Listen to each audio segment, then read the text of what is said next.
My baby, Lily, was 6 months old when I finally decided to get a crib camera. My husband, Tom, thought it was overkill. "She's just down the hall, honey," he'd say. But for me, it was about peace of mind. The first few nights were blissful. I could see her tiny chest rise and fall, her little fists curled up by her face. It was perfect. Then came the 3 a.m. show. The first time it happened, I woke up with a jolt, heart pounding. On the monitor, a grainy dark shape was near Lily's crib. It was tall and slender, and it was rocking the crib, gently, back and forth, back and forth. I blinked, rubbing my eyes. It had to be a glitch, a shadow from the moonlight, anything. I nudged Tom awake. "Look," I whispered, pointing at the screen. He squinted, mumbled something about a tree branch shadow, and rolled back over. I stared at the screen until my eyes burned, but the figure remained, a silent, rhythmic presence. By the time the sun started to rise, it was gone. The next night, I was ready. I sat propped up in bed, phone in hand, watching the monitor like a hawk. The clock ticked past midnight, then 1, then 2. My eyelids felt like lead. Just as I was about to drift off, the time stamp hit 3 a.m., and there it was.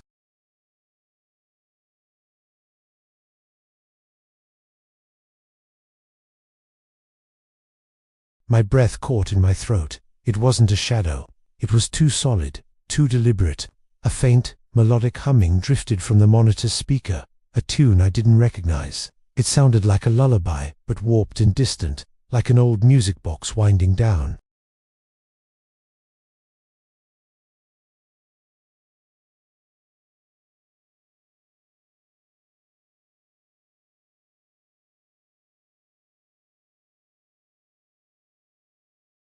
Tom was getting worried, not about the figure, but about me.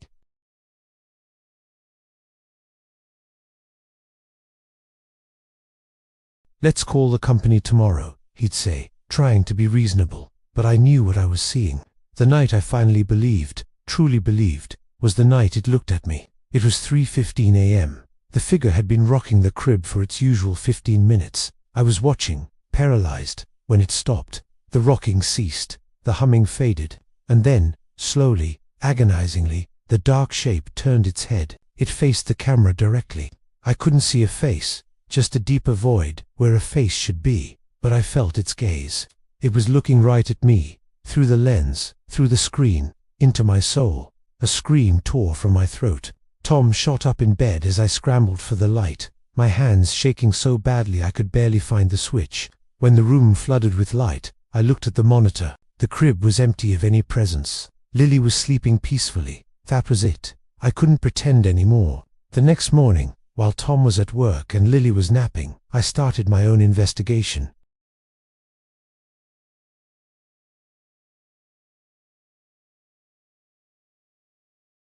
The room felt normal. Pastel walls, stuffed animals, the scent of baby powder. I checked the windows, the closet, under the crib.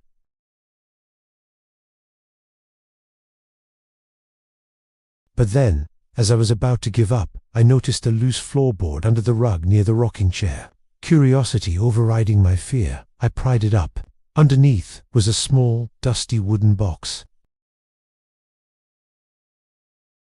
Inside, there were old sepia-toned photographs and a yellowed newspaper clipping. The headline read, "Tragedy strikes local family, grandmother passes in sleep." The article, dated 30 years ago, told the story of a woman named Alara who had passed away peacefully in her sleep while watching over her newborn grandchild in this very house. My blood ran cold. I flipped through the photos. There were pictures of Alara, a kind-faced woman, holding a baby. In one photo, she was standing next to a cribbly's crib with her hand resting on the rail, exactly where the figure's hand had been. It clicked into place with a horrifying certainty.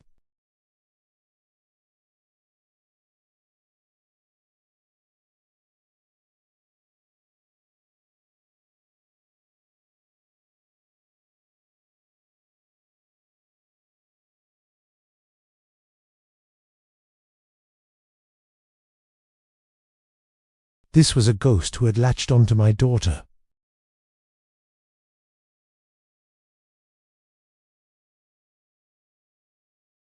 When 3 a.m. arrived, so did she. Alara, the dark figure, materialized, just as before. She began to rock the crib, the faint ghostly lullaby starting up.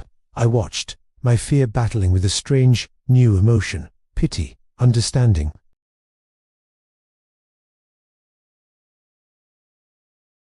She was stuck in a loop, a loving grandmother trapped between worlds. What could I do? How do you reason with a ghost? Do I move? Do I try to tell her Lily isn't her grandchild? Would that make her angry? Would she leave, or would she become something more sinister? Just then, on the monitor, Lily stirred. She let out a small cry, the kind that usually meant she was about to wake up fully. Before I could even think about going in there, the figure of Alara leaned closer. A shadowy hand reached out and gently, so gently, patted Lily's back. The humming grew a little stronger, more reassuring.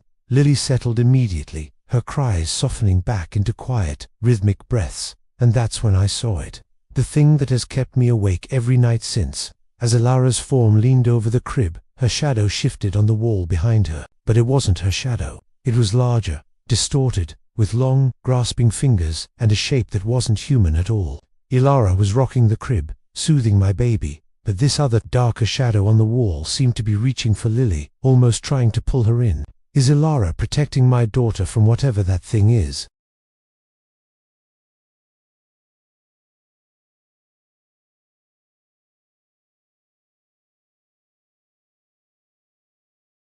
And every night at 3 a.m., I watched them both, trapped in this terrifying, silent vigil, wondering if the ghost in my daughter's room is her guardian angel, or the thing I should be guarding her from.